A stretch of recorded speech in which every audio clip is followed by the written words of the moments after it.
He doesn't fly first class. He disappears. Iran's supreme leader, Ali Khamenei, doesn't move like a man. He moves like a myth. With a $100 billion empire under his control and a shadow army guarding his every step, he vanishes into underground airstrips, slips through secret tunnels, and rides in ghost convoys protected by an elite force so classified, even world leaders have been left stunned. Here are 8 truths about Ali Khamenei that reveal how deep the rabbit hole goes. And trust me, the last one will make your jaw drop. Khamenei in the crosshairs, the ghost leader under siege. Ali Khamenei isn't just Iran's supreme leader. To Israel and the US, he's target number 1. After a wave of Israeli strikes took out top generals and nuclear scientists, the message was clear: Khamenei could be next. Then Trump lit the fuse. We know exactly where the so-called supreme leader is hiding. He's an easy target, not a bluff. A warning backed by bunker busters and global firepower. Since then, Khamenei has disappeared. No speeches, no signals. Sources say he's deep underground in Tehran, locked down and cut off, his inner circle rattled. This isn't politics. It's warfare without a shot fired. Israel keeps hitting. Trump demands surrender. The US watches from above, armed and ready.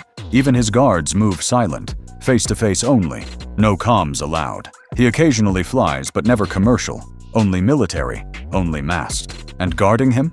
A new elite unit. So secret even top IRGC commanders were kept in the dark. They operate 24/7 around the bunker's perimeter. Every step he takes is in total blackout. According to Israeli insiders, Iran's high command was ordered underground weeks before Khamenei vanished. Proof the threat is real. Inside the shadows of Iran's power structure, one unit stands above the rest, and beneath the surface, known only to the highest levels of the regime, an elite protection force called the Invisible Army shields supreme leader Ali Khamenei with unmatched precision and secrecy. Born in the mid-1980s and embedded within the IRGC's Valier-Amr Special Forces, this group operates in total silence, with estimates of up to 12,000 members trained to counter drone strikes, AI-led assassinations, and cyber warfare. While the US Secret Service moves in plain sight, this unit exists off the grid. It's a force designed not to be seen, only felt in the absence of disaster.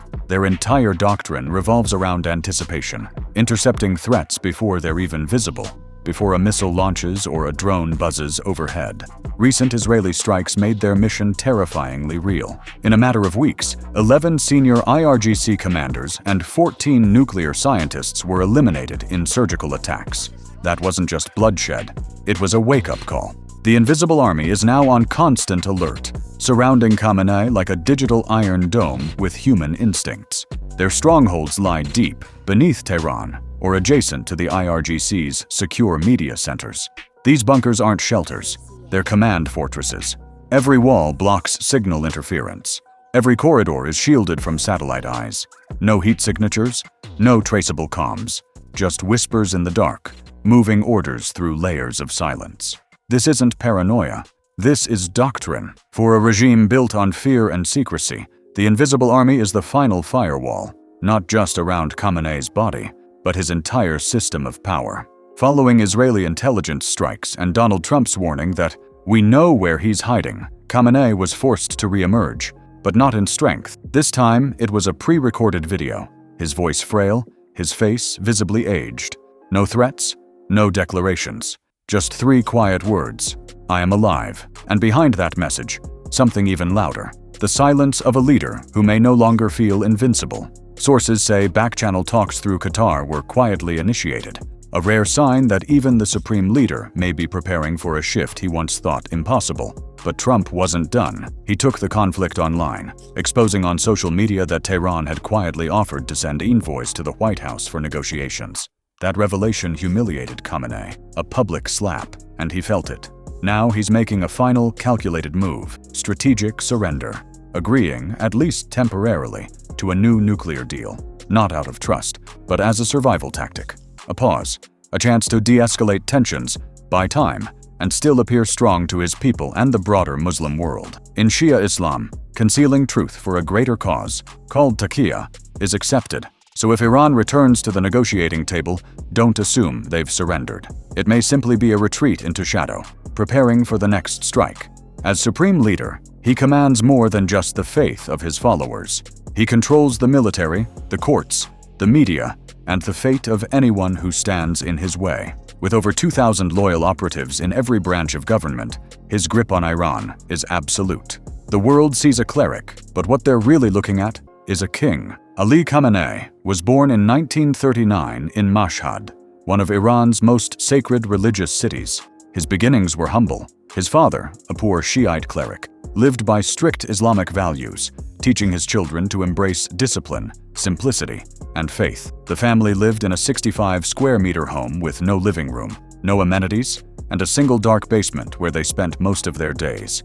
But from that small, bare home would rise the man who now rules Iran. From a young age, Khamenei devoted himself to Islamic studies. He joined seminaries, memorized the Quran, and slowly stepped into the political resistance against the Shah. Arrested, exiled, and always watching from the shadows, he returned each time more committed, more strategic. When the 1979 Islamic Revolution overthrew the monarchy, Khamenei became one of the closest figures to Ayatollah Khamenei, the revolution's leader. And in 1989, after Khomeini's death, the world expected a strong, charismatic figure to take his place. Instead, they got Khamenei, soft-spoken, reserved, and underestimated by nearly everyone. But Khamenei had what mattered most: absolute loyalty to the system and a quiet talent for political survival. From that moment on, he began constructing an empire of influence through wars, sanctions, revolts, and fear. He became not just a spiritual leader, but Iran's ultimate authority, commander of the armed forces, overseer of the judiciary, head of state media, and the final word on every major decision. The supreme leader holds power for life. No election, no term limits, no accountability. Presidents may come and go, but Khamenei sits at the top, immovable, from a windowless basement in Mashhad to the throne of the Islamic Republic. And no one, so far, has been able to stop him. On paper, Ali Khamenei earns the salary of a modest religious leader, estimated between $2,400 and $6,000 per month, just enough, supposedly, to maintain the humble lifestyle of a devout cleric. But that figure doesn't even begin to explain the immense wealth he quietly controls. According to independent investigations and leaked intelligence reports, Khamenei's real income could exceed $120 million annually. The source: a web of shadow finance. His fortune flows from Iran's religious Setad Fund, a multi-billion-dollar conglomerate built on confiscated land, seized assets, state-owned companies, and a vast network of shell corporations operating across the Middle East, Europe, and Asia. The result is one of the largest secret fortunes in the region. In central Tehran, he resides in a palatial compound guarded around the clock.